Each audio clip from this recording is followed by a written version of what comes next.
o culto se transforma numa escola dominical, porque no domingo nós não tivemos a escola, e o pastor Levi achou por bem que fosse realizada hoje. E com o consentimento do pastor Jurandir Bernardes, a quem nós agradecemos também, estamos aqui para estudarmos a lição, que seria a lição do domingo passado, que tem como tema o derramamento do Espírito Santo. É uma profecia do livro do profeta Joel. Como os irmãos sabem, estamos estudando as lições dos profetas menores, e portanto já estudamos a primeira e a segunda lição, e hoje nós estamos indo para a terceira lição, que é exatamente sobre o livro do profeta Joel. O livro do profeta Joel não se resume à promessa do derramamento do Espírito Santo. É um livro profético, que profetiza inclusive sobre a escatologia. Mas para nós, os pentecostais, a doutrina mais importante do livro do profeta Joel é a promessa do Espírito Santo. Então, meus amados, hoje nós estaremos estudando esta lição. Muito bem, o nosso textual está em Atos, no capítulo de número 2 e o verso de número 17. Atos, capítulo 2 e o verso 17, que diz assim o texto sagrado: e nos últimos dias acontecerá, diz Deus, que do meu Espírito derramarei sobre toda a carne, e os vossos filhos e as vossas filhas profetizarão, os vossos jovens terão visões, e os vossos velhos sonharão sonhos. E a verdade prática diz que o Espírito Santo não veio ao mundo somente cumprir uma missão temporária, mas a missão do Espírito Santo é guiar a igreja até a vinda do Senhor. Na verdade, o Espírito Santo está na igreja desde que ela foi praticamente inaugurada no dia do Pentecostes, e permanece na igreja com certeza até o arrebatamento da igreja. Aliás, o Espírito Santo é o amigo do noivo Jesus, que faz as comunicações entre o noivo e a noiva, nesse período em que o noivo e a noiva encontram-se separados, distantes, porque Jesus encontra-se no céu e a igreja na terra. O Espírito Santo é aquele que faz as comunicações. Muito bem, pedimos o irmão Reison a gentileza de ir passando para nós, porque não funcionou aqui o controle, tá certo, meu amado? Então nós vamos então fazer a leitura nossa leitura bíblica em classe, que está no livro do profeta Joel, no capítulo 1 e o versículo 1. Depois nós estaremos estudando o capítulo 2, a partir do verso 28 até o verso número 32. Nós vamos pedir aos irmãos a gentileza de se porem de pé, para nós fazermos a leitura da palavra de Deus. Eu vou ler o primeiro verso, e os irmãos têm a liberdade de ler os demais. Nós vamos ler o primeiro verso, que diz assim: palavra do Senhor que foi dirigida a Joel, filho de Petuel.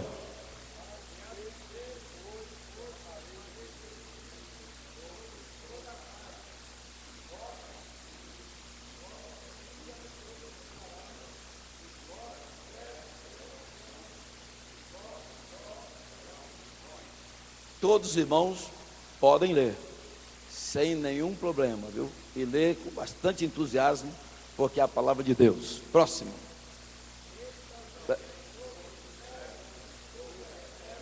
Naqueles dias derramarei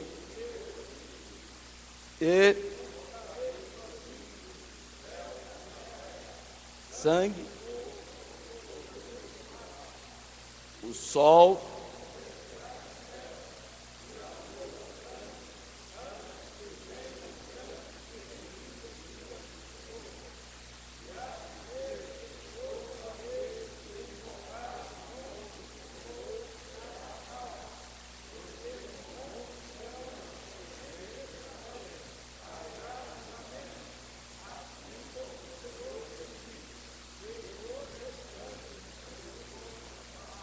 amém.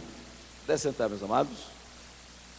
Meus queridos irmãos, o livro do profeta Joel, como os demais, são extremamente importantes, e nós estamos fazendo apelo a todos os nossos alunos para não somente ler a lição, o comentário da lição, mas ler também o livro na Bíblia, porque na verdade dá a todos que estudantes da Bíblia uma visão mais ampla quando você estuda o livro e depois estuda o comentário, te dá uma visão maior. Então, irmãos, a tela ficou um pouco pequena, não sei porquê, né? Mas não sei se dá para os irmãos lerem aí. Então, o conteúdo básico de Joel é profético. O livro, a maioria absoluta do conteúdo do livro é profético. 50 dos seus 73 versículos são proféticos, ou seja, 68% do livro é profecia.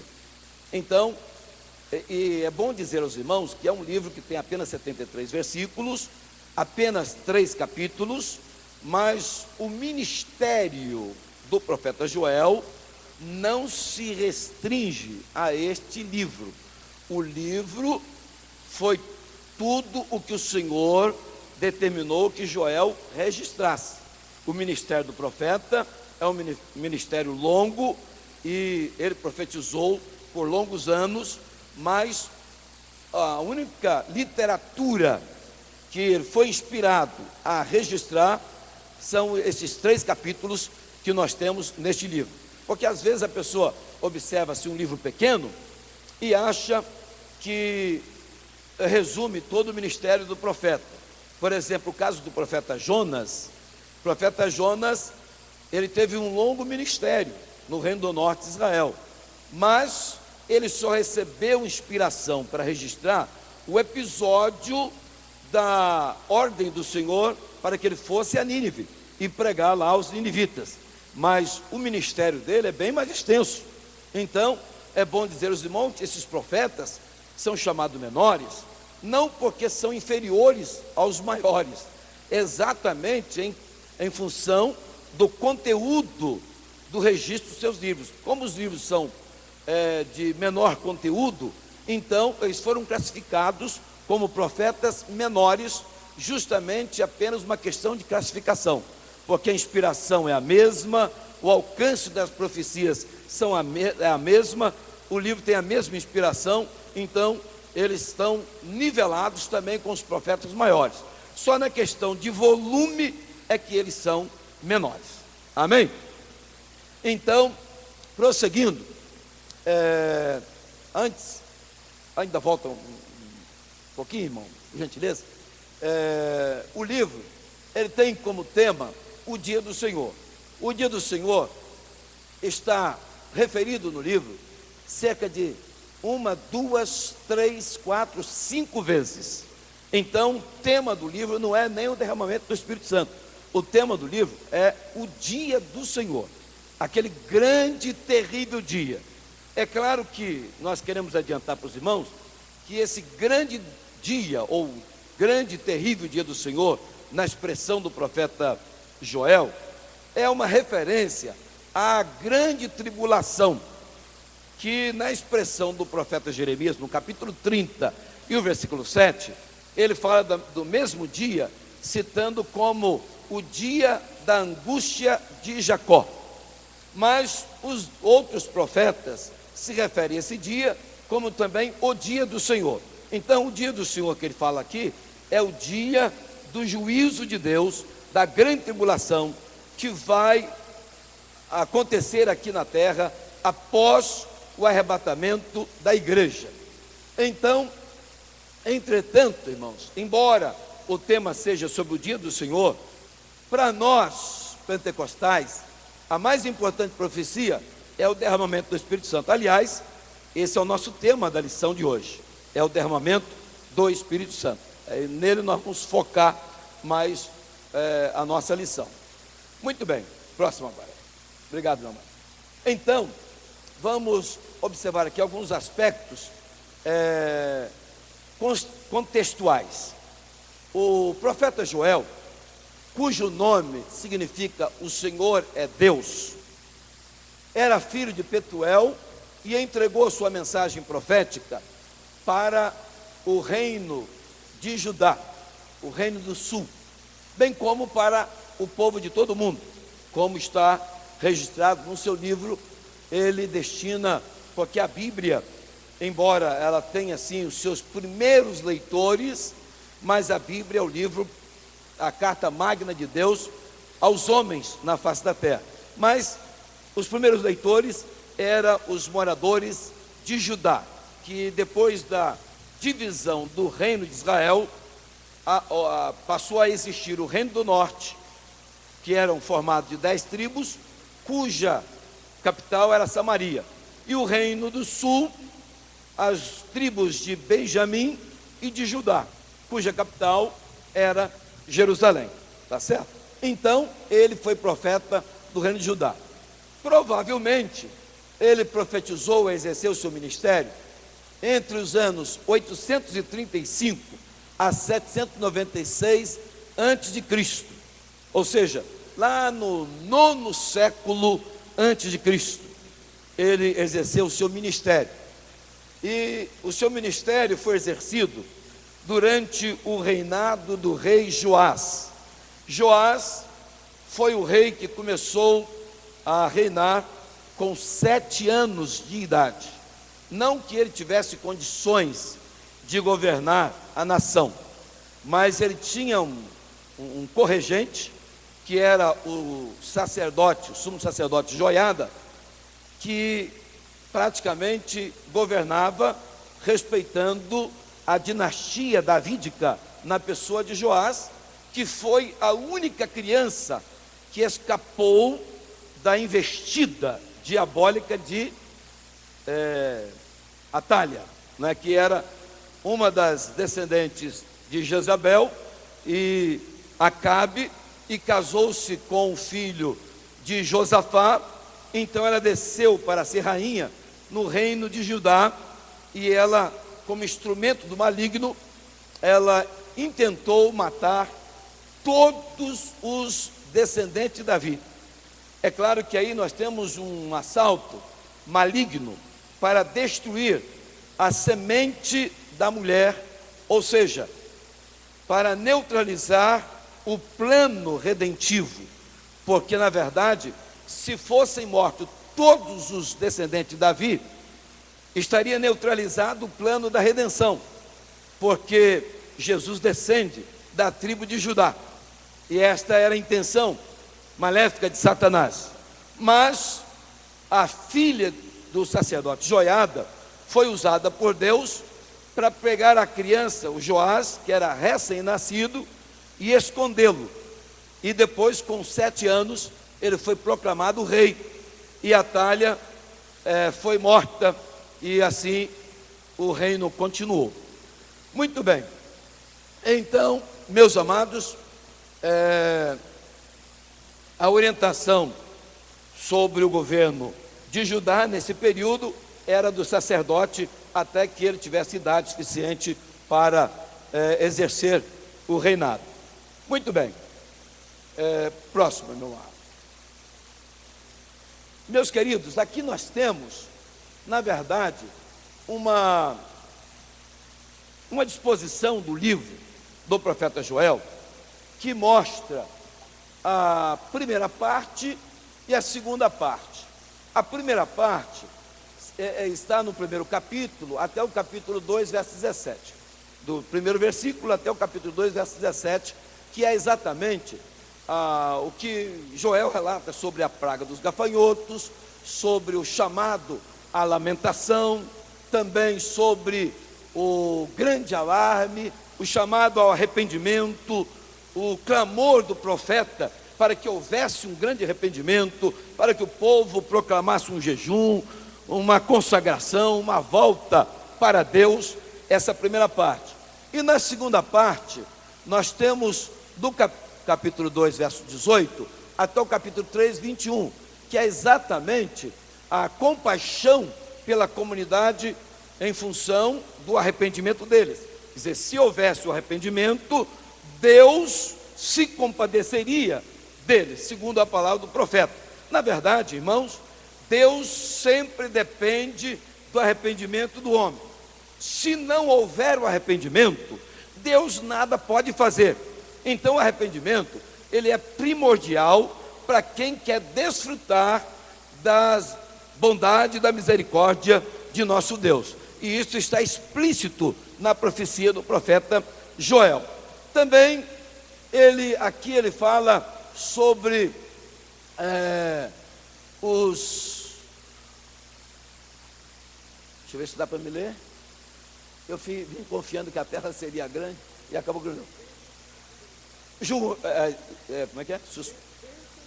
Bênçãos para a comunidade, perdão pelo esquecimento, bênçãos para a comunidade. Depois nós temos o julgamento das nações, que vai ocorrer no finalzinho da grande tribulação, e está profetizado aqui. Inclusive ele faz até um clamor, ele diz assim: multidões, multidões no vale da decisão.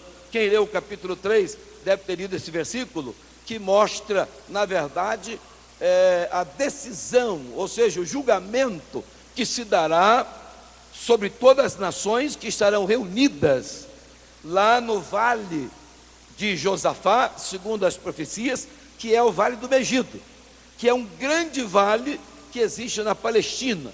Quem esteve em Israel teve o privilégio de ver este vale, que é um grande vale que some de vista, e é bem extenso e bem largo, e é uma espécie de uma planície assim, bem, parece que passou-se uma máquina, e ela é bem nivelada, e ali foi palco de muitas batalhas, e o profeta está aqui profetizando para mais um confronto que haverá no finalzinho da grande tribulação, com todas as nações ali presentes. E Jesus, quando vier em socorro de Israel, ele vai julgar as nações que estarão ali nesse confronto. É o que nós vamos ver daqui a pouquinho. Então, depois no final, nós temos a presença de Deus em Jerusalém.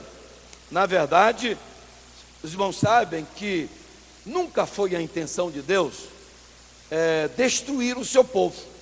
Deus pune o seu povo com bastante rigor, mas mesmo o cativeiro babilônico, depois a diáspora dos judeus que se deu a partir do ano 70 depois de Cristo, e mesmo a grande tribulação que vai ocorrer após o arrebatamento da igreja, que será realmente um horror, será realmente uma carnificina, que será realmente uma destruição em massa. Mas a intenção de Deus não é destruir o seu povo. A intenção de Deus é levar o seu povo ao arrependimento e salvar, ainda que seja o remanescente, ou seja, aqueles que sobreviverem às catástrofes da grande tribulação. Então, no final, nós observamos a presença de Deus em Jerusalém, porque no final há um remanescente que vai reconhecer Jesus como seu Messias, e as nações serão julgadas. As nações que forem salvas da destruição entrarão para o milênio, e juntamente com Israel, e Deus será o seu rei, e terá então um governo chamado governo teocrático, que é o governo de Deus no período do milênio. Muito bem, agora o próximo. Veja bem, o nosso assunto é o derramamento do Espírito Santo. E o derramamento do Espírito Santo é uma promessa feita pelo Pai. Nós temos não somente a promessa através do profeta Joel, mas muitos outros profetas também falaram sobre este evento. Por exemplo, nós temos o profeta Isaías, nós temos outros profetas que falaram sobre o derramamento do Espírito Santo. Porém, o profeta Joel tornou-se conhecido como profeta pentecostal, porque ele foi bem explícito na sua profecia e também foi citado pelo apóstolo Pedro no dia do Pentecoste. Então a promessa feita pelo profeta Joel foi referendada, foi confirmada pelo apóstolo Pedro no sermão no dia do Pentecoste. Então a promessa feita por Joel se tornou mais famosa, mais conhecida, e principalmente entre o povo pentecostal. Amém? Muito bem.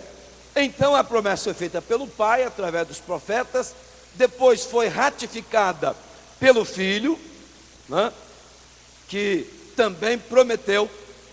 Ele disse inclusive aos apóstolos que eles receberiam o Espírito Santo não muito depois daqueles dias, quando Jesus fez a promessa.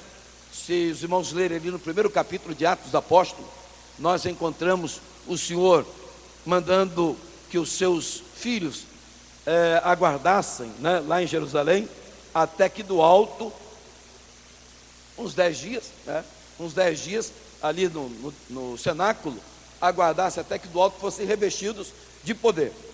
Já no último versículo do livro de Lucas, do Evangelho, lá está escrito assim, olha, que eles não se ausentassem de Jerusalém, mas aguardassem a promessa do Pai.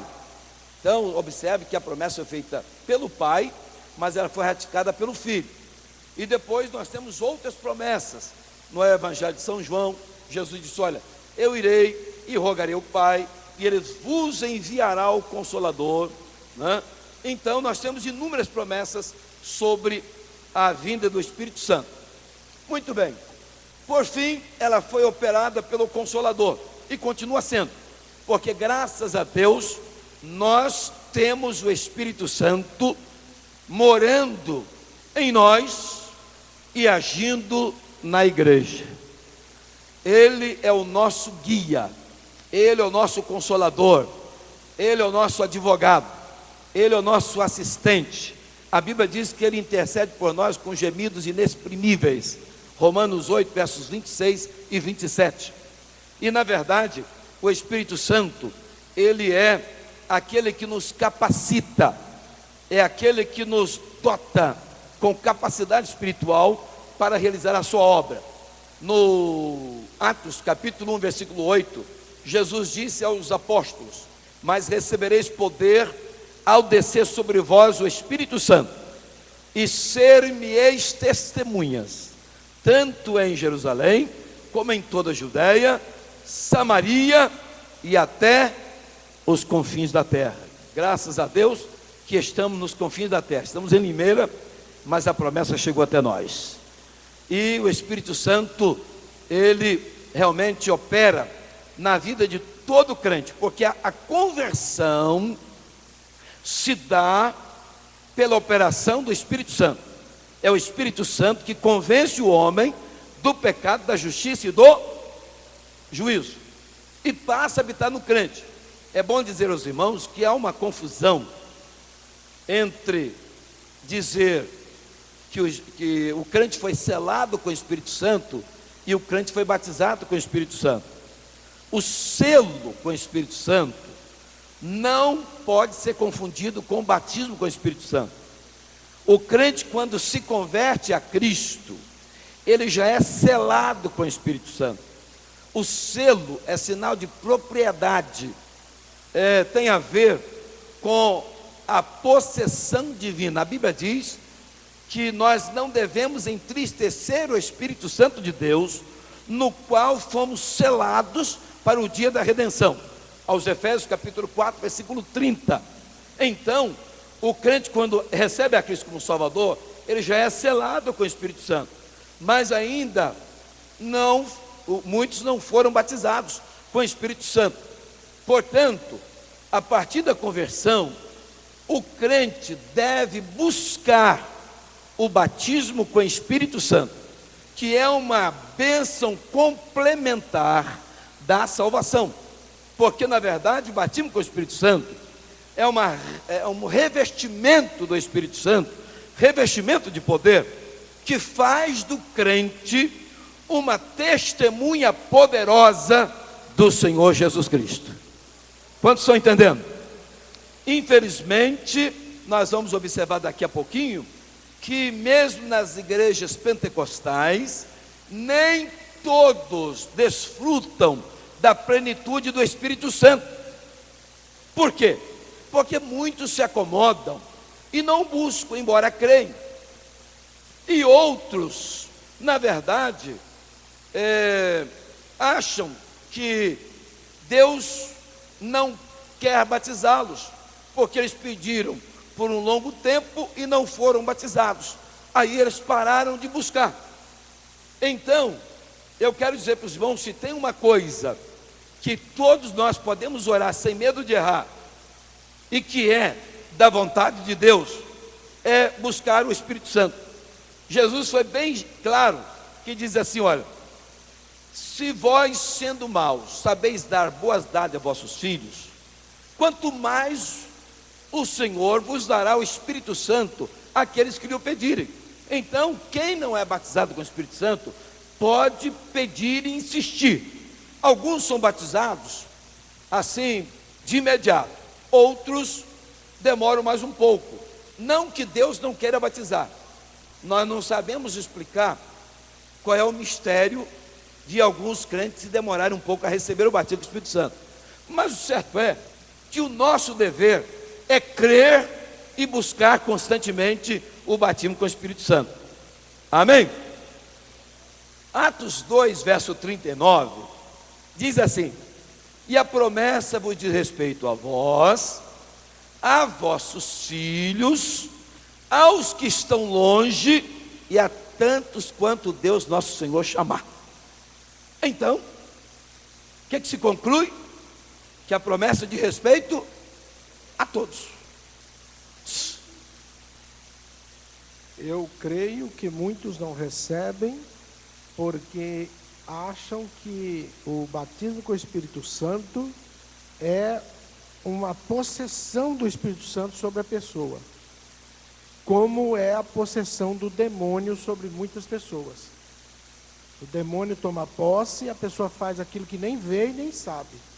Na verdade, inconscientemente se machuca e machuca outras pessoas. Porém, o Espírito Santo, ao batizar alguém, ele tem uma participação de 50%. E a pessoa também, pela fé, uma participação de 50%. Então a pessoa é consciente, não é uma possessão do Espírito Santo. É por isso que muitos não recebem, porque eles pensam que tem que ser uma possessão, que eles têm que falar em línguas sem saber e sem ter domínio. Exato, e não é assim. É verdade. Inclusive, também o diabo, que é mestre na arte de enganar, às vezes a pessoa está buscando o batismo do Espírito Santo e ele quer insinuar para aquela pessoa que ele pode até receber uma coisa ruim, né, ao invés de receber o Espírito Santo. E muitos, até com esse medo, acabam impedindo o recebimento do batismo do Espírito Santo. Então, amados, o nosso dever é buscar. Veja bem, foi vivenciada por todos que creram, desde o dito Pentecoste até hoje, e continua sendo recebido pelos que creem. Quem crê e busca, com certeza, mas hoje, mas amanhã, serão batizados com o Espírito Santo, falarão novas línguas. E é bom que diga aos irmãos que a evidência do batismo com o Espírito Santo são as línguas estranhas, porque está surgindo no nosso meio um pensamento de que para ser batizado com o Espírito Santo não é necessariamente obrigatório falar línguas estranhas. Mas não tem como conhecermos ou sabermos que alguém foi batizado com o Espírito Santo se não pelas línguas estranhas. É o primeiro sinal, porque foi assim no dito Pentecoste, foi assim na casa de Cornélio, foi assim lá em Éfeso, foi assim lá em Antioquia da Síria, e continua sendo assim até nos dias de hoje.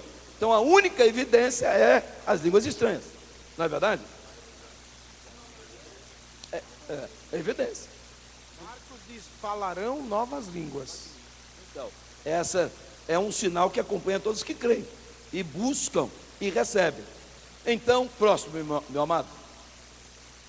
Veja bem, aqui nós temos uma rápida explicação que é a seguinte: esse gráfico mostra que no ano 4 a.C., Jesus nasceu. No ano 32 para 33, Jesus foi crucificado, naquele sinal da cruz. E a igreja foi fundada. Mas a igreja logo experimentou uma apostasia. Está vendo ali aquela seta que aponta para baixo? A partir do 3º século depois de Cristo, começou a apostasia, quando o cristianismo foi adotado como a religião estatal, a religião do Império Romano. E aí começou a haver, na verdade, uma infiltração do Estado na igreja, e o que ocorreu foi uma apostasia, um afastamento da fé. E de maneira que o Espírito Santo, nesse período, também se afastou.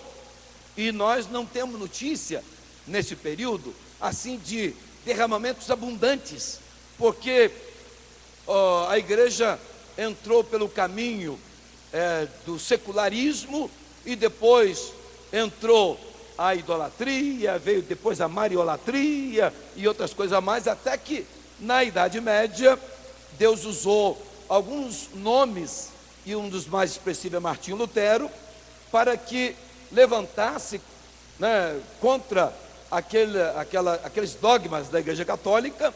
E aí surgiu a Reforma Protestante, e aí deu origem ao povo evangélico. Mas mesmo assim, da Idade Média até o século XIX, não temos muita notícia sobre a operação do Espírito Santo. Ela voltou assim com bastante evidência a partir de 1906, 1907, lá nos Estados Unidos, na famosa Rua Azusa, né, onde começou uma nova era, que a gente podemos chamar de era pentecostal, que daí surgiu as igrejas pentecostais, e entre elas a Assembleia de Deus, que começou no Brasil em 1910, e hoje nós estamos já passando de um século de história. Muito bem, sim. Ah, sim, bem lembrado. Isso, o pastor Júnior está lembrando aqui, e é bem lembrado, que o Espírito Santo atuava no Velho Testamento, na Antiga Aliança. Só que o Espírito Santo era, vamos dizer assim, concedido somente aos 3 ofícios, que eram de reis, profetas e sacerdotes, que exerciam a liderança. Então, eles recebiam o Espírito Santo. E, por isso, a promessa aqui, para os últimos dias, de derramamento pleno do Espírito Santo sobre toda a carne.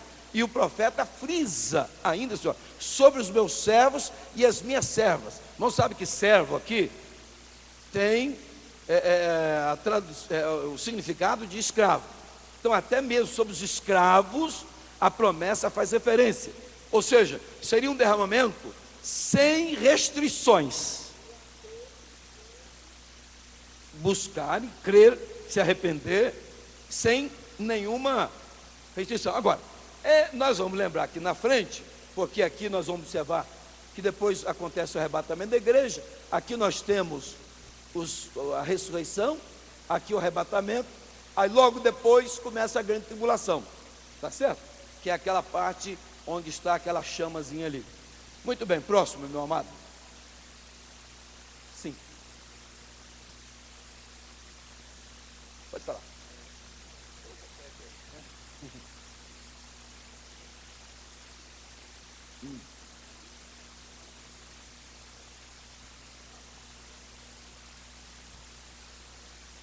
irmão está fazendo uma pergunta aqui, que a pessoa não é batizada com o Espírito Santo, mas ele sonha falando línguas estranhas e acorda com aquele mover, né, dentro de si, com aquela alegria, etc.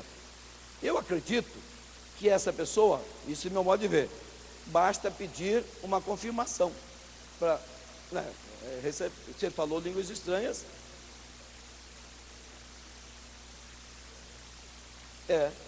exatamente. Então o que precisa é apenas uma confirmação, porque eu não sei se os irmãos se lembram, algum tempo atrás, alguns anos atrás, era comum, havia muito batismo com o Espírito Santo nas nossas igrejas. Infelizmente, nós somos obrigados a admitir que houve uma redução e houve uma acomodação. Mas quando o crente era batizado com o Espírito Santo, o que os pastores faziam? Traga o irmão aqui na frente para nós confirmarmos, não era assim? Aí a pessoa orava com ele ali, e a pessoa falava muito estranho, só, não está confirmado, não foi batizado.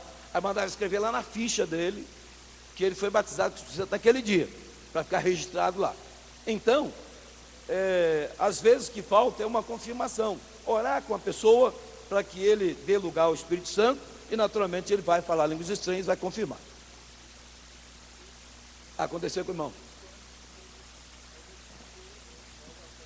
de falar.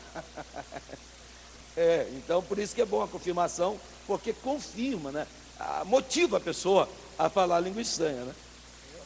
O irmão Zé Domingo está falando algo aí que aconteceu comigo. Eu era menino e naquele tempo havia grande temor na igreja, e batismo com o Espírito Santo, havia profecias na igreja, irmãos e irmãs que profetizavam com grande graça de Deus, e toda a igreja calava para ouvir. Não era pregador de fora não, era pessoas da igreja, da comunidade. E o temor era muito grande, o cuidado era muito grande, e eu sonhava às vezes falando em línguas. Sonhava, mas menino falava aí, negócio. E às vezes na igreja me dava vontade de falar em língua estranha, eu falava uma palavrinha, duas e segurava com medo de blasfemar contra o Espírito Santo. Pois já pensou se eu blasfemar e não tem perdão? Porque naquele tempo se ensinava a Bíblia com muita autoridade, a pregação dos irmãos simples, né? Não tinha teologia, não tinha nada, mas ensinava a ter temor de Deus e respeito e cuidado para a palavra de Deus, com o Espírito Santo. A vinda de Jesus era para amanhã, era para hoje à noite, e a gente vivia assim. Jesus está vindo hoje. Parecia sinal no céu, né? Aparecia sinal no céu, estrela que brilhava, estrela que caía, era sinal. Aí os crentes vinham, contava testemunho na igreja. Isso era muito bom, né? Uma estrela cadente que riscava o céu assim. Aí, Jesus está vindo, é sinal no céu. E os irmãos davam testemunho na igreja, e a gente estava assim, vendo Jesus vir assim de uma hora para outra. E o temor era muito grande. E um dia veio um pastor de fora, e eu aproveitei que ele ficava ali para nossa casa, né, nos quartinhos ali, e falei em particular com ele. Ele disse: você já está batizado com o Espírito Santo, você só precisa falar em língua, criar coragem. Aí me leu um versículo lá, né, que o senhor acabou de falar: se o vosso Pai Celestial, se vós sendo humano, dá boas coisas aos vossos filhos, quanto mais o vosso Pai Celestial. Pô, não tenha medo não, que o diabo não dá essa vontade de falar língua estranha não. É o Espírito Santo, rapaz, a hora que der vontade pode falar. Aí eu criei coragem e passei a falar livremente, sem peso na consciência. Isso é bom demais, né? Mas esse temor é bom. A falta desse temor é que está trazendo sérios problemas para nós.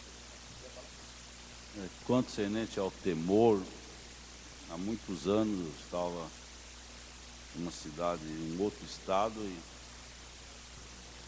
hospedei no hotel e procurei a igreja e localizei. Resumo: no domingo pela manhã tinha oração matutina, eu fui lá para orar com os irmãos, mas ninguém, não estava eu viajando, então, e fui participar da oração. E foi uma oração gostosa, abençoada, aquela alegria, aquele temor, aquela convicção. E o irmão acompanhava a oração com uma voz diferente, porque não era de lá e também não dei conhecer. E orei na oração matutina e depois fui no hotel para buscar a minha esposa para participar da escola. E eu, como eu joelhei na casa, orei, depois eu levantei e saí sem dar sinal. O irmão ficou desesperado. Jesus veio, arrebatou o irmão e nós ficamos aqui. Então o temor que ele tinha. Quando eu voltei, eu falei, graças a Deus o senhor está aqui. Pensava que Jesus tinha vindo, ouvimos uma voz diferente e foi. O que é o temor, né? Estava sempre ligado, né? Uma pergunta, e aqueles pregadores que pregam, tal, estão naquela eloquência, e de repente ele bota a mão na cabeça do povo assim, vai cair naquele montão de gente. Aquilo é o quê? Espírito Santo, emoção, o que é aquilo? Olha. Olha, a verdade é que isso é um modismo, né? Que surgiu nos últimos dias. Que as pessoas. Agora você pode observar que todas as pessoas que têm esse costume aí, diria um mau costume, a verdade é a seguinte: a pessoa primeiro ele sugestiona a pessoa. Ó, eu vou orar por vocês, vou soprar que vocês vão cair. Então ele já sugestiona. E a pessoa lá passa a entender passa a entender o seguinte, que se ele cair, ele estará recebendo poder. Então ele associa o cair com o recebimento de poder. Então, como ele está com vontade de receber poder, ele logo se joga. É claro que tem as exceções. Tem os casos que a pessoa, por exemplo, pode receber, vamos dizer assim, uma carga, né, do poder e não resistir e cair. Mas esse modismo que nós vemos por aí é mais um modismo do que, na verdade, que as pessoas caem, levantam e não houve nenhuma mudança, não teve nenhuma experiência. Dentro desse aspecto, irmão, há uma mistura, às vezes, de uma pseudo-unção, somado com a enganação e com a despreparação.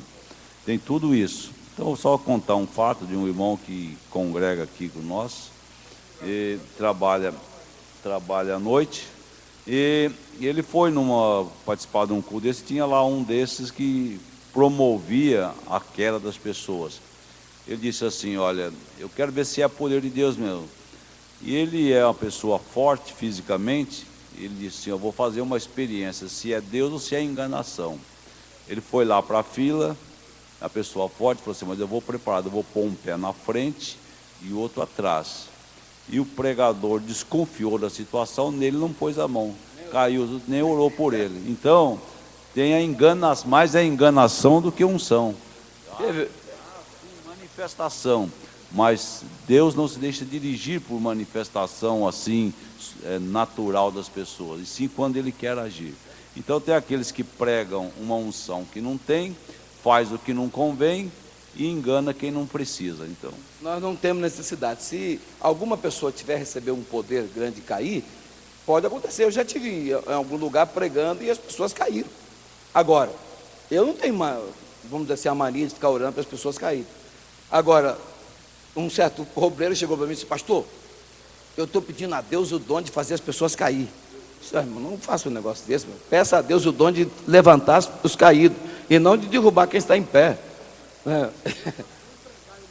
Eu já preguei e pessoas caíram, né? Eu já fui pregar em lugares que fui orar depois do culto, depois da pregação pelos irmãos, ia pondo a mão e ia caindo, mas caiu muita gente. Mas eu não mandei ninguém cair e nem empurrei ninguém para cair. Depois também o senhor não repetiu, né? Quis repetir. Não. Então eu entendi o seguinte, eles estão caindo porque eu estou com fraqueza nas pernas, alguma coisa está acontecendo aí. Mas eu não estou fazendo nada para ninguém cair. Já ouvi o pastor Joel também contar a mesma coisa, que já foi pregar em lugar, foi orar, pondo a mão e as pessoas caindo, mas... O senhor sabe que a tradição pentecostal é o seguinte, que quando você ora para uma pessoa e ele cai, subentende que ele está endemoniado. Não é verdade?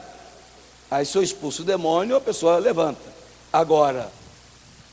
Comigo de ir orar e infelizmente o crente estava endemoniado. Mas às vezes a pessoa cai porque ele associa o cair com receber o poder. Então isso é uma questão psicológica, entendeu? Como tem, por exemplo, tem pregadores aí que dizem assim, olha, abre a mão que eu vou orar por vocês. Quando eu terminar de fazer a oração, você fecha a mão. Se você não conseguir depois abrir a mão, porque você recebeu a benção. Se você abrir, porque você não recebeu. Então ele já sugestiona a pessoa, e lá no inconsciente, a pessoa já fica, vamos dizer assim, predisposta a não abrir a sua mão. Você está entendendo? Então é uma questão psicológica, isso aí. Tem muito desses casos aí. O fato disso aí não é bom, porque o poder de Deus sempre levanta, não derruba. Com certeza. Com respeito ao que o pastor está falando, temor. Mas graças a Deus.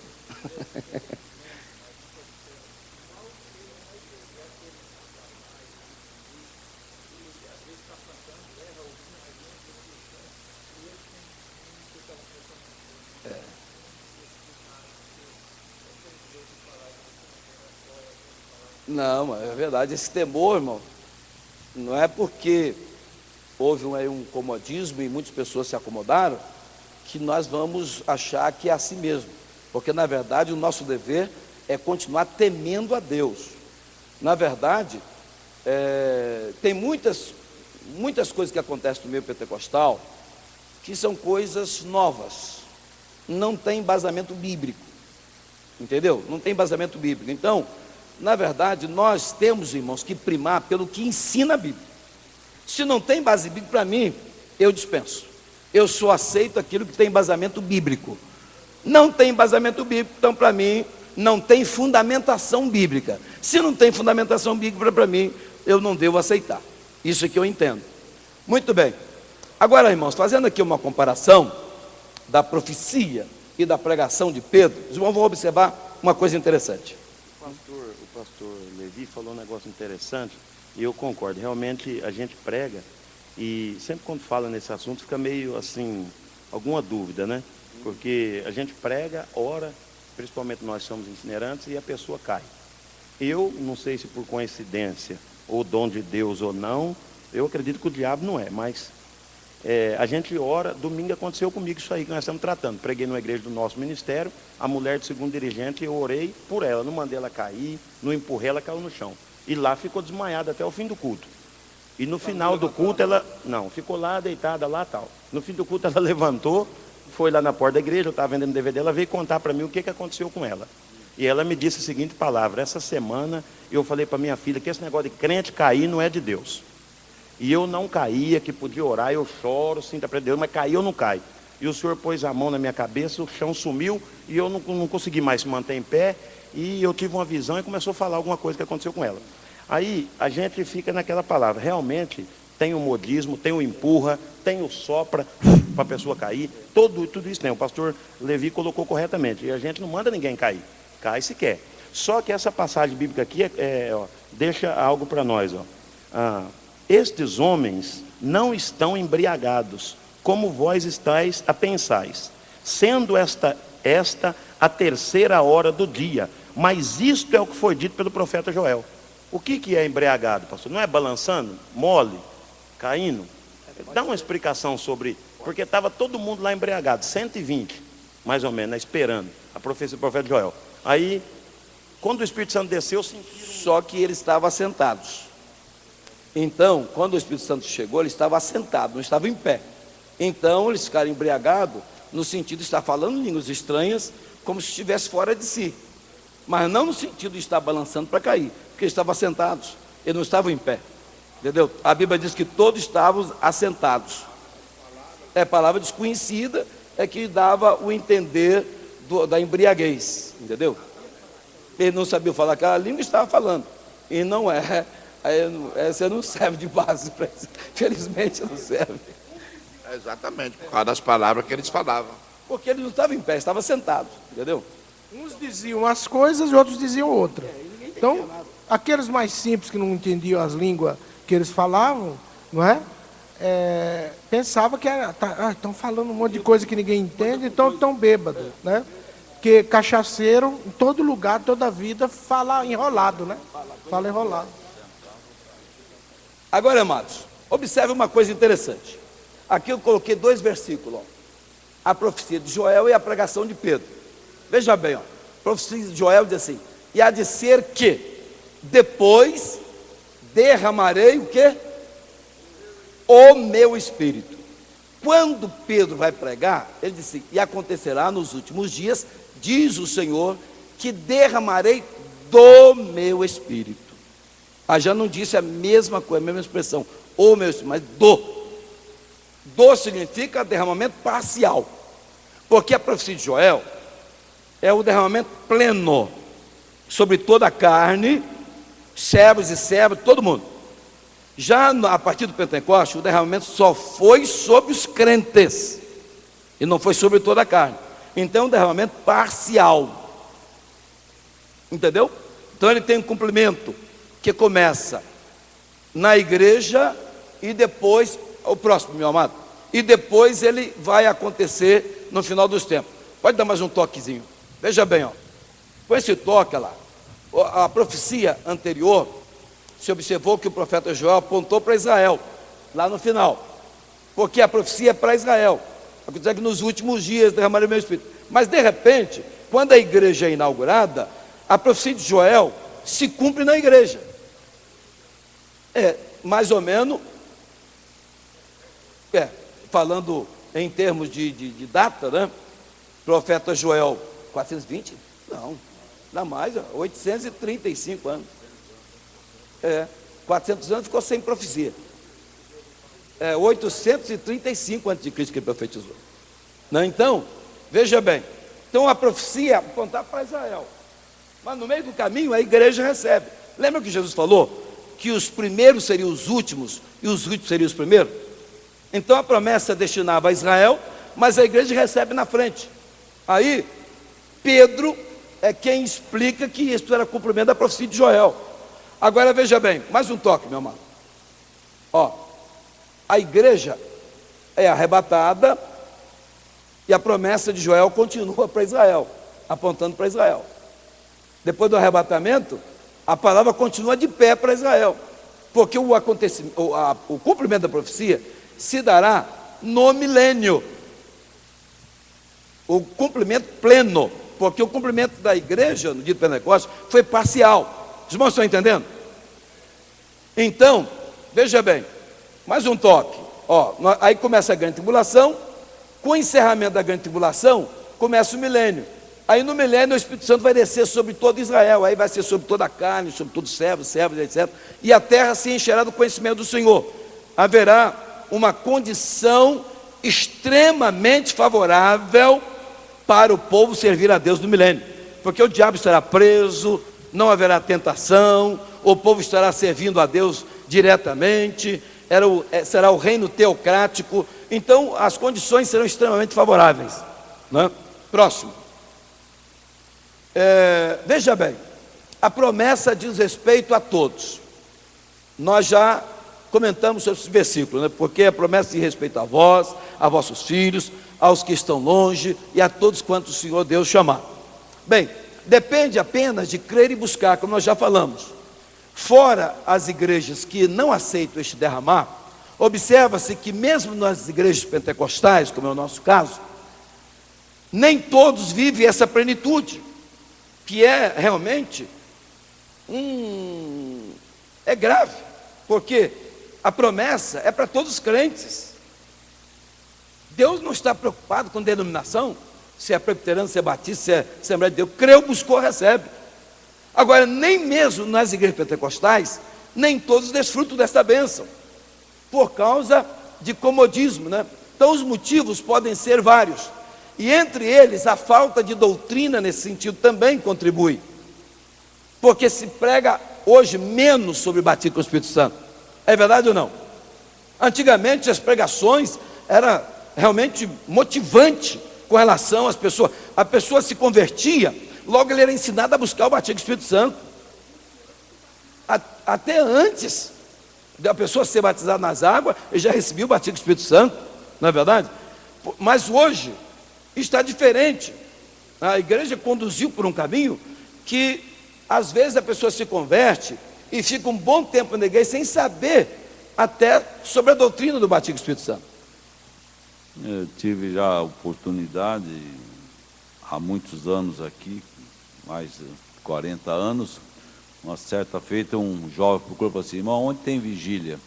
Porque eu preciso receber o batismo com o Espírito Santo. Aí foi no Nova Europa, quando era terra ainda, lá na casa do irmão Francisco, que já dorme no Senhor. Vai ter, irmão, onde é que é? Eu falei, mais ou menos assim. E ele foi naquela sexta-feira, foi naquele sábado, melhor dizendo, eu preciso receber o batismo com o Espírito Santo. E foi lá e foi batizado.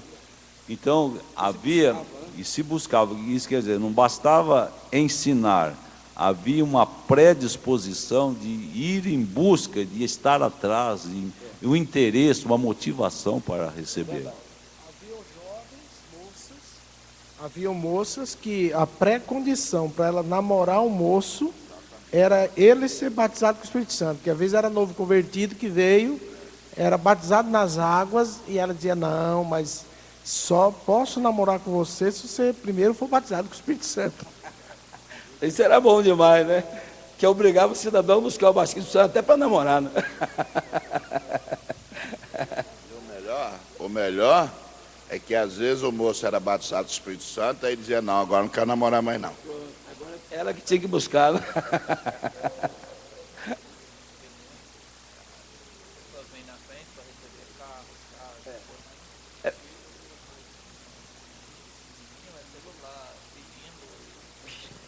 O irmão está lembrando aqui que hoje muitos estão correndo atrás da famigerada doutrina da prosperidade.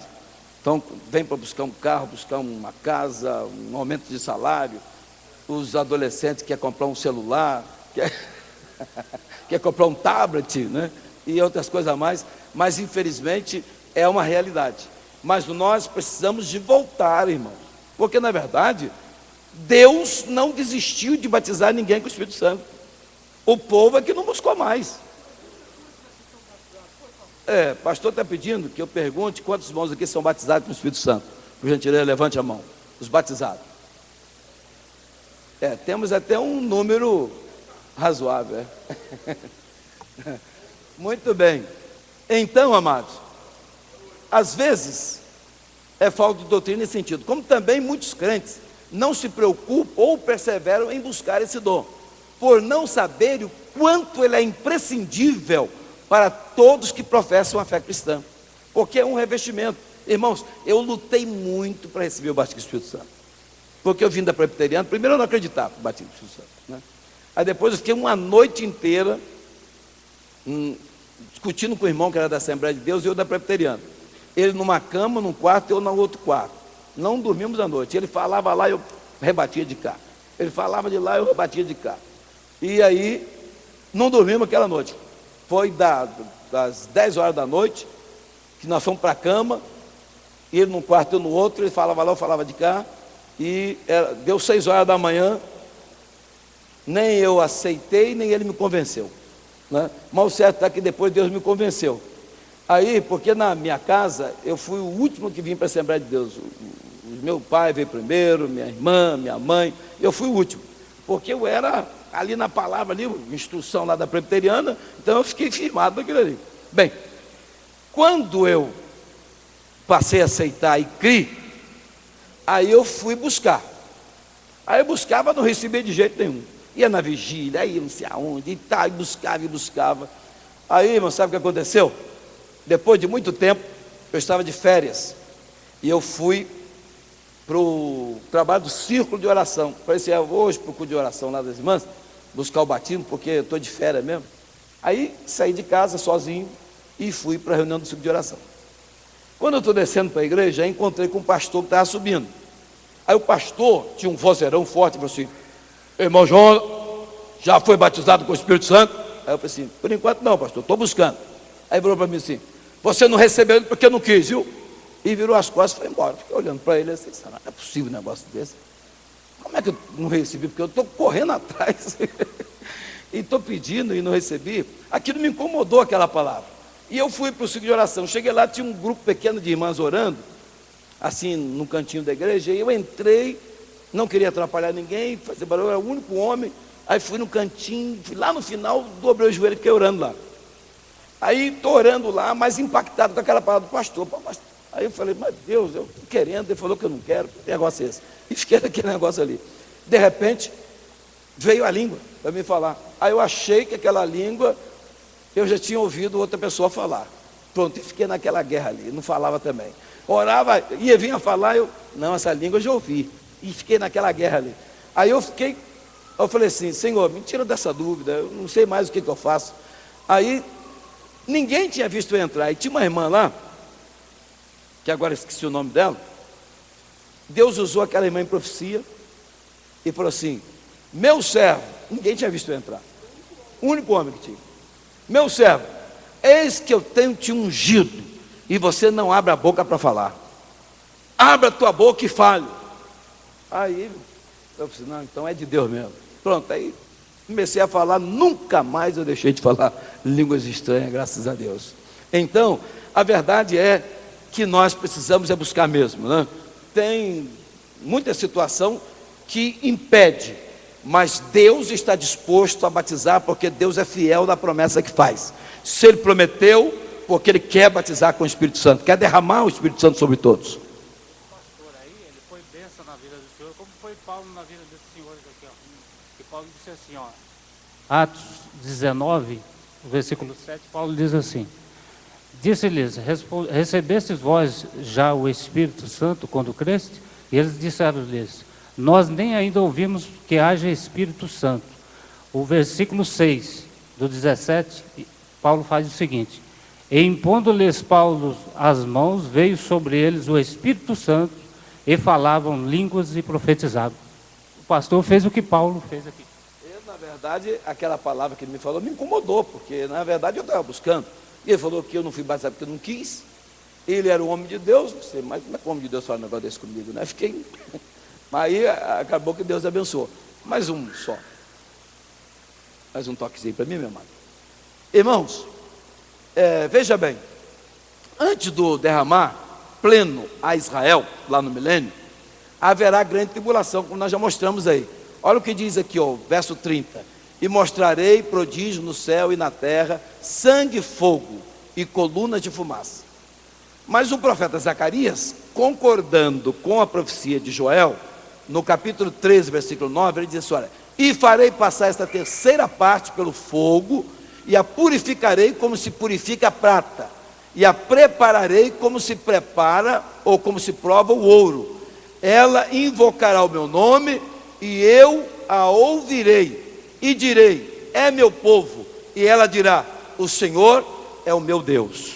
Então, é na grande tribulação que Deus vai provar Israel, e vai levar Israel à fé, de que Jesus é realmente o seu Messias, tá certo? Mas isto vai ser na grande tribulação.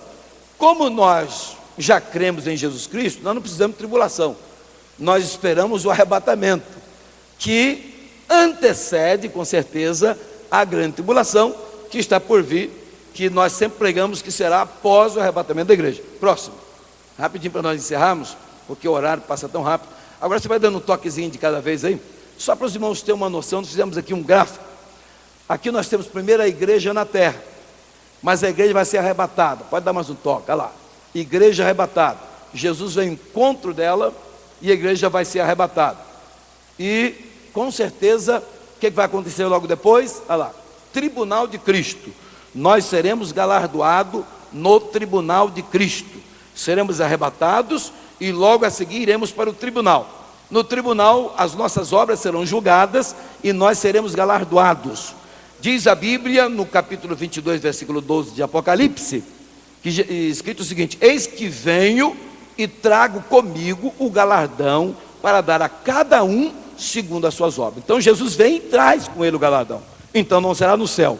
A igreja será raptada à terra, então não será na terra. Então só tem um lugar onde será instalado o tribunal de Cristo, nos ares. Aí depois, mais um toque, olha lá, acontece no céu as bodas do Cordeiro, que vai ser exatamente um período aí de 7 anos.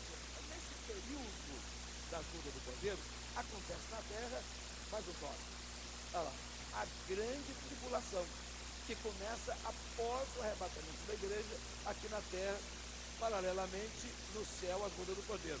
Uma festa no céu e um terror na terra. Uma festa para a igreja e um terror para Israel. Por quê? Porque a igreja recebeu a Cristo como Salvador, Israel rejeitou. Então essa é uma questão até lógica, não é verdade? Uma questão até lógica. A igreja agora está no céu numa festa, depois de galardoado. E Israel está aqui na terra numa grande tribulação, a fim de que reconheça que aqueles que eles rejeitaram é o seu Messias. O quadro está se desenhando, com certeza. Está só aumentando. O ódio está só aumentando, né? Bomba atômica, tudo sendo preparado para lançar sobre Israel ali.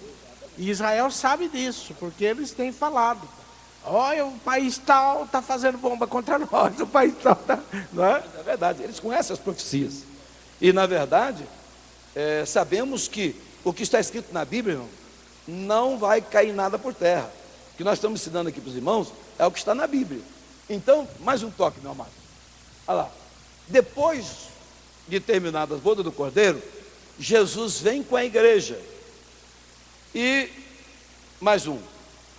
Ele vai pôr fim à grande tribulação, vai prender Satanás no abismo, o falso profeta e a besta no lago de fogo, e vai julgar as nações.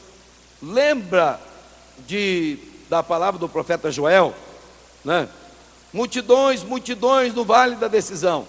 A Bíblia diz no capítulo 25 de São Mateus, que Jesus vai assentar no trono da sua glória, e vai, como o pastor separa o bode das ovelhas, o Senhor vai separar as nações bodes das nações ovelhas. Colocará as ovelhas à direita e os bodes à esquerda. O que são nações bodes? Nações bodes são as nações que estiverem contra Israel. É o antissemismo, antisionismo. E as nações ovelhas são as nações que estão a favor de Israel. Como o Senhor prometeu a Abraão que abençoaria os que lhe abençoassem e amaldiçoaria os que lhe amaldiçoassem, então as nações que estão ali amaldiçoando Israel serão amaldiçoadas, e as nações que estão abençoando serão abençoadas, e as nações ovelhas serão salvas dessa condenação e entrarão para o reino milenar de Cristo. Mais um toque, olha lá, aí vem agora o milênio, mais um, e no final dos 1000 anos é que vai acontecer, pode dar mais um, o juízo final, que é exatamente o juízo condenatório para todos os ímpios e pecadores, desde Caim até o último pecador que viveu na face da terra. Porque para nós, igreja, não resta nenhum julgamento mais, porque nós fomos salvos no tribunal do Calvário. Então nós não vamos enfrentar nenhum tribunal para sermos absolvidos ou sermos condenados, porque o tribunal de Cristo não é condenatório. O termo no grego lá, bema, significa tribunal compensatório. Então vai compensar quem trabalhou. Então ninguém tenha medo de tribunal, porque o único tribunal que nós vamos ter é para receber galardão. Não é verdade? Seremos reis e sacerdotes, reinaremos com Cristo durante os 1000 anos. Tá certo? Então, amados, nós teríamos até alguma coisa mais a falar, mas o tempo já esgotou. Agora eu quero fazer aqui um apelo aos irmãos. Irmãos, não deixem de ir para a escola dominical, não deixem de vir para a escola dominical, porque a escola dominical é onde se entra minuciosamente, profundamente nos assuntos, tem um tempo disponível para isso. Não é verdade? O aluno pode interromper, pode perguntar, pode tirar suas dúvidas, não é verdade? Agora, o culto, por exemplo, de domingo à noite, é maravilhoso, mas no culto, ninguém pode interromper ninguém, é uma outra liturgia, é diferente. O culto da terça-feira também é culto de ensino, os irmãos devem estar, mas não tem a mesma característica da escola dominical.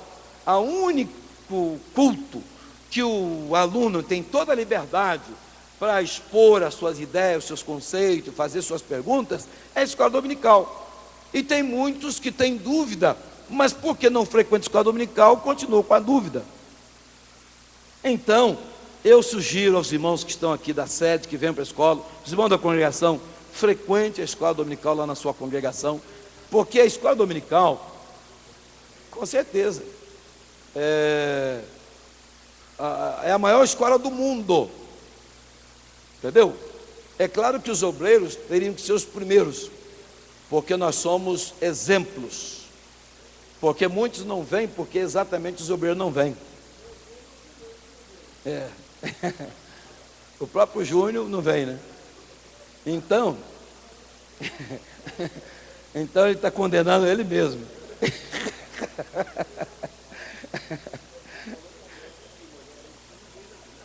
Não, ele não vem. O Júnior não vem.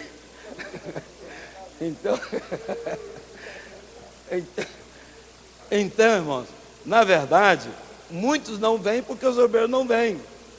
E como o obreiro é um exemplo, então ele estimula as pessoas a não vir na escola dominical. E sabe outra coisa? Tem pessoas que, depois que chegam ao ministério, se tornam, nada contra os itinerantes, se tornam itinerantes e esquece que existe escola dominical. Tem alguns que esquecem até que existe igreja, viu? Existe Santa Ceia. Tem alguns que nem lembram que tem Santa Ceia, que tem reunião de obreiro, que tem escola dominical. Tem uns que chegam a essa fase, né, pastor? Que nem lembram, né? Nem revista, não sabe nem que assunto está estudando na escola dominical. Sem tomar ceia. Agora, irmão, eu falo com os irmãos sem medo de errar e sem nenhuma preocupação, porque eu sempre fui, graças a Deus, por misericórdia de Deus, ainda que pequeno como sou, sempre preguei a palavra de Deus, sempre recebi convite para pregar aqui, pregar ali, mas nunca me afastei da escola dominical, nunca deixei de tomar Santa Ceia. Não, eu estou dizendo para os irmãos aqui com toda a segurança. Então pode ir nas igrejas que eu congreguei e perguntar lá. Eu realmente estou sempre viajando. Meus irmãos estão sempre me vendo aqui no culto de terça-feira, estão sempre me vendo na escola dominical. Nessa escola agora os irmãos não me viram, porque eu estava no Rio de Janeiro. Eu fui lá no cinquentenário da nossa igreja lá onde nós congregávamos, e eu fui pregar lá sábado e domingo. Não estava aqui no domingo. Porém, também não teve escola dominical. E quando há escola dominical e eu tenho que faltar, eu sempre aviso os companheiros, pastor, e todos sabem aonde eu estou. Não é verdade? Então é bom dizer aos irmãos, porque a escola dominical ensina tudo, ensina obreiro também, viu? É escola de obreiro também. Então, na verdade, nós, já que o irmão Júnior participou aqui muito bem, né? Foi muito bom você ter falado, porque sobrou para você, mas sobrou para outros também, né? Com certeza, e deu o ensejo a que eu realmente trouxesse essa palavra. Na verdade, irmão, escola dominical deveria ser um trabalho que deveria ter uma classe só para os obreiros. Concorda comigo? Eu me lembro que lá no Rio de Janeiro nós tínhamos uma classe só para obreiros. Com certeza. Não, aqui a nossa escola dominical aqui é uma excelente escola dominical. Nós temos excelentes professores e agora nós estamos aqui em caráter de classe única. Então, os irmãos e as irmãs, os adultos ficam aqui todos reunidos juntos e a escola nossa aqui é excelente. Não é porque eu sou o superintendente, não. É porque, na verdade, os alunos que estão aqui podem confirmar o que estou falando.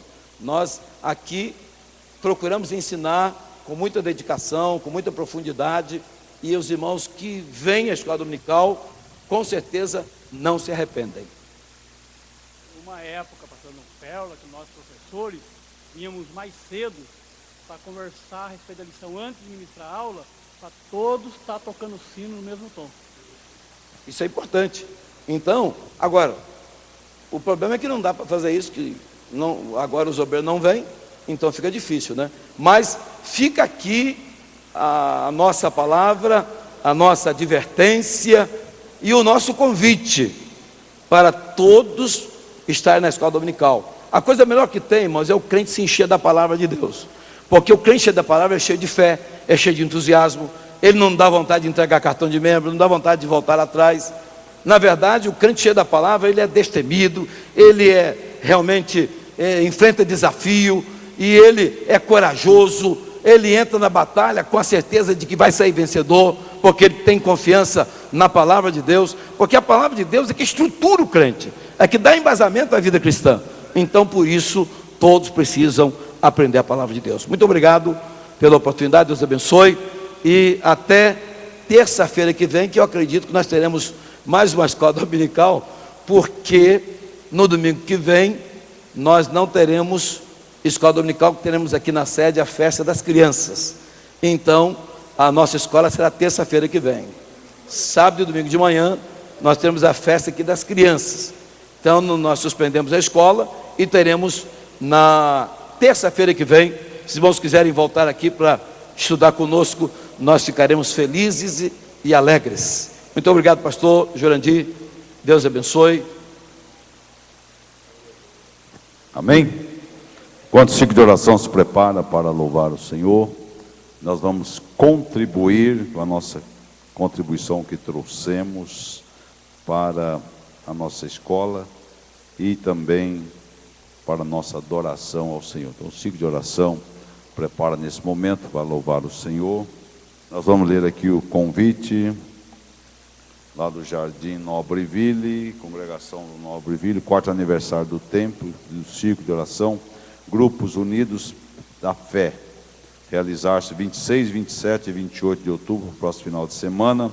O tema: os meus olhos procurarão os fiéis da terra, para que estejam comigo. Salmo 101 e 6. Preletor, pastor Pedro de Americana, Pedro Generoso, pastor Denilson Soares de Rio Claro e Israel Peixoto no domingo. Todos são convidados, irmão Zé Domingos, convidando os irmãos para a festividade ali do Nobreville, nossa congregação.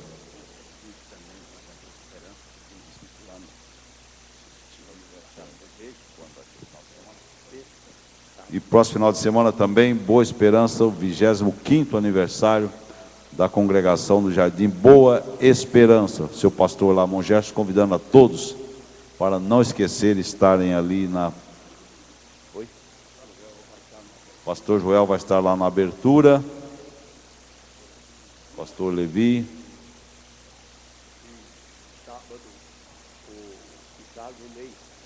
Ricardo Leite no sábado ministrando a palavra ali.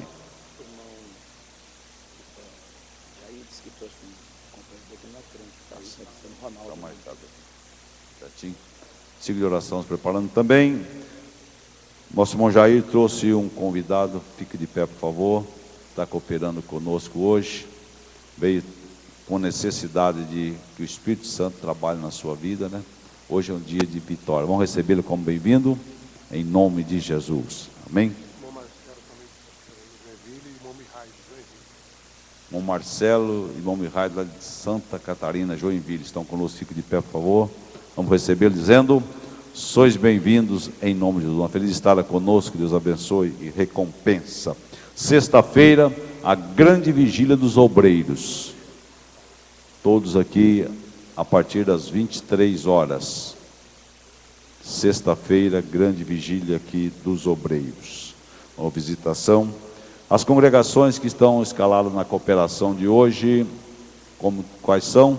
Vi os irmãos lá do irmão Wellington.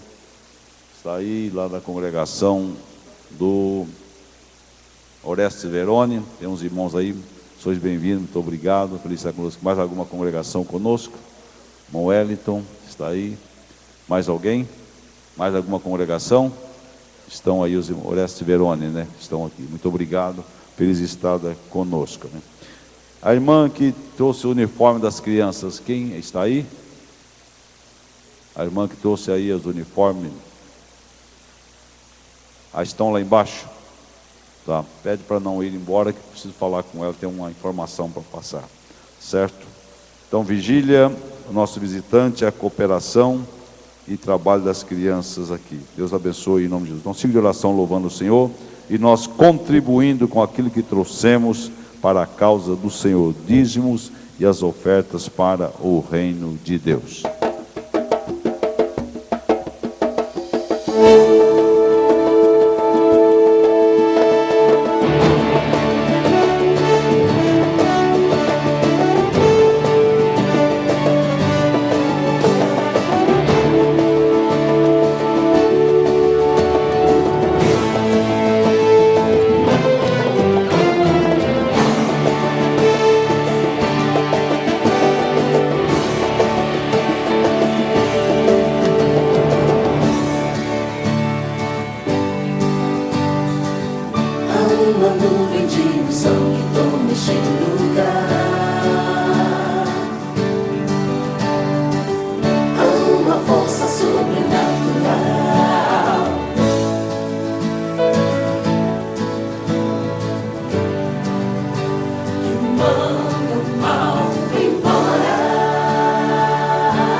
restituído teu valor.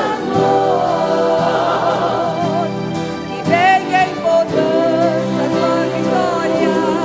Não seja amanhã, seja agora. Em nome do Senhor. Venha em bonança tua vitória. Não seja amanhã, seja agora. Em nome do Senhor.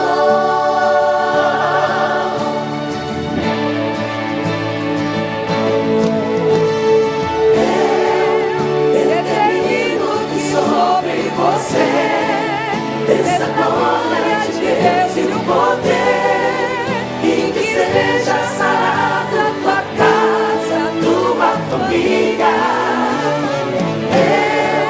Eu profetizo que o vento passou e uma chuva serena chegou na tua casa, sobre tua casa.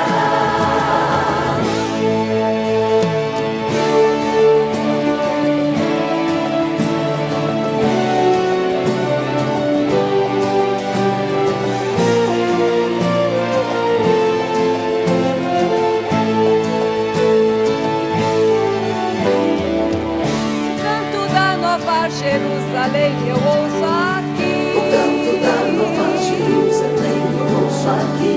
A sua gratidão chegou ao trono do Elohim. Eu profetizo a falência da miséria e amor. Eu profetizo a ruína do mal que te humilhou. Eu profetizo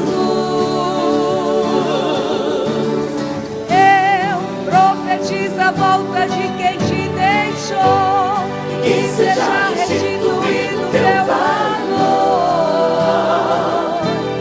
E venha em bonança tua vitória. Não seja amanhã, seja agora. Em nome do Senhor. Venha em bonança tua vitória. Não seja amanhã, seja agora.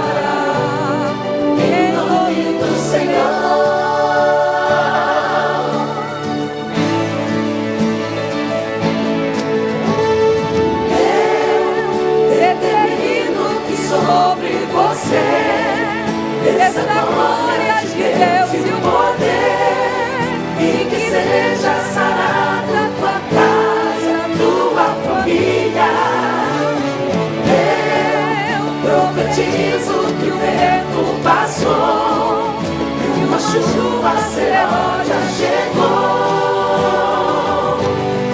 na tua casa, sobre tua casa.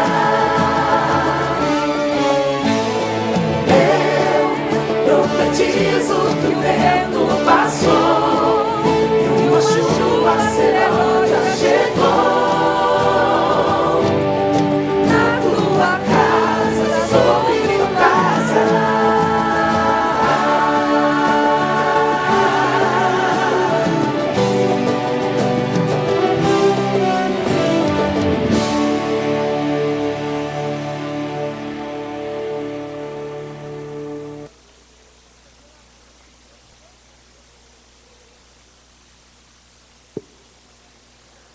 Agradecemos a presença de todos, convidamos a estar quinta-feira na grande noite da vitória, sábado e domingo o trabalho das nossas crianças aqui, todos são convidados, e domingo à noite grande culto com a nossa mocidade. Sexta-feira não esqueça os obreiros e a igreja que dispuser também, temos vigília aqui a partir das 11 horas da noite, ou seja, às 23 horas. Nosso irmão Júnior pede oração, pois amanhã estará indo para Joinville, Santa Catarina. Vai ficar 3 dias lá? 10? Misericórdia. Então você vai ficar lá com uma barriga verde? Lá com as barrigas verdes, né?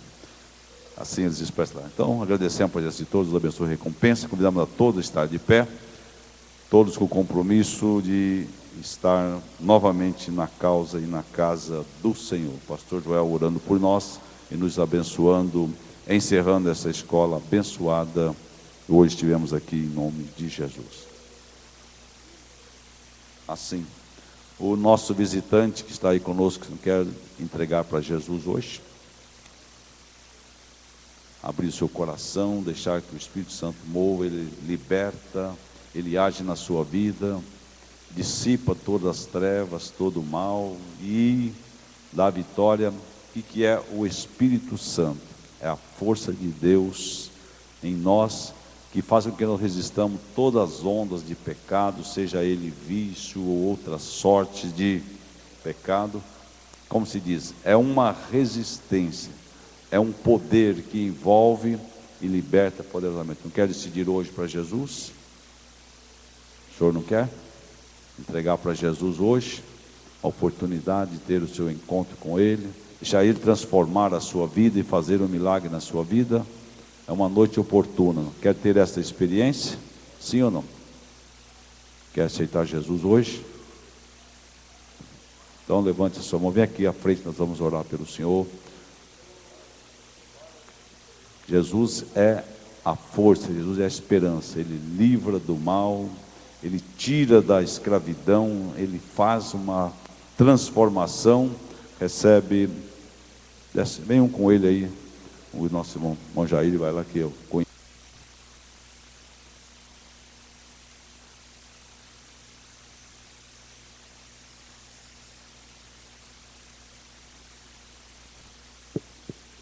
O pastor Joel estará orando e confesse seus pecados e se apegue a Jesus, que é a força que liberta, né? Esse mundão aí fora não tem nada de bom para oferecer, mas Jesus tem tudo de bom para oferecer para você. Amém? Deus abençoe grandemente. Oremos. Maravilhoso Deus, eterno Pai, que está nos céus, em nome de Jesus, te louvamos, Senhor, por tudo quanto temos ouvido nesta noite, por esta vida que está aqui, Senhor, diante do altar, recebendo a Ti como único e suficiente Salvador. Pai, perdoa todos os seus pecados, escreve agora o seu nome no livro da vida, dá-lhe certeza de salvação. Oh Pai querido, eu te peço, pelo amor do Teu Filho amado Jesus, nosso bendito e eterno Salvador, estende as Tuas mãos, Senhor, para abençoar a cada um dos Teus filhos aqui presente. Agora acompanha aos nossos lares, leva-nos à Tua paz e guarda, livra do mal, dos perigos, dos acidentes. Sede com Teu povo, pelo amor do Teu Filho, eu te peço agora e sempre, a graça do Senhor Jesus Cristo, o amor de Deus nosso Pai, a comunhão e a consolação do Espírito Santo, reine sobre cada vida, e todo o povo de Deus digam amém. Deus abençoe a todos, em nome de Jesus.